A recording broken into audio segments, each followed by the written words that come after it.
Une belle maison avec vue sur les pistes.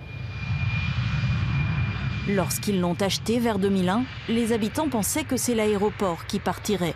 Croyance entretenue pendant 15 ans par les élus, les décisions de justice, jusqu'à cette déclaration d'Édouard Philippe. Ça fait maintenant un an tout juste. L'aéroport restera donc, avec sans doute une emprise allongée ou bien encore la construction d'une seconde piste plus au sud. On se dit que l'un dans l'autre, on est les premiers touchés, du coup on n'aura pas d'autre choix que de partir. Mais on nous parle de délaissement. Depuis un an, on n'a aucun courrier, aucun contact de prix avec nous pour nous dire écoutez, il va y avoir un délaissement, on parle de vous aider ou autre. Rien. En attendant les discussions autour des indemnisations et des départs, les riverains ont vu le trafic augmenter de 13% l'année dernière.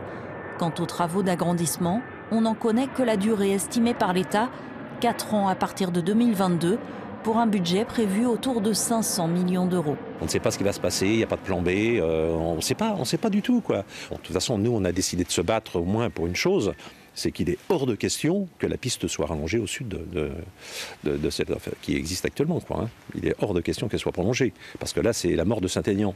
Et nous, on s'y opposera par tous les moyens, ça c'est clair.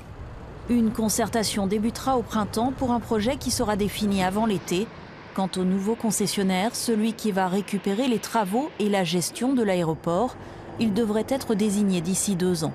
Sans attendre le choix du concessionnaire, sans attendre le projet d'extension et de réaménagement, le gouvernement va demander au concessionnaire actuel, à la société Vinci, d'engager de premiers travaux pour que la circulation dans les parkings soit plus facile, pour que la circulation et l'accès à l'aérogare s'exécutent dans de meilleures conditions.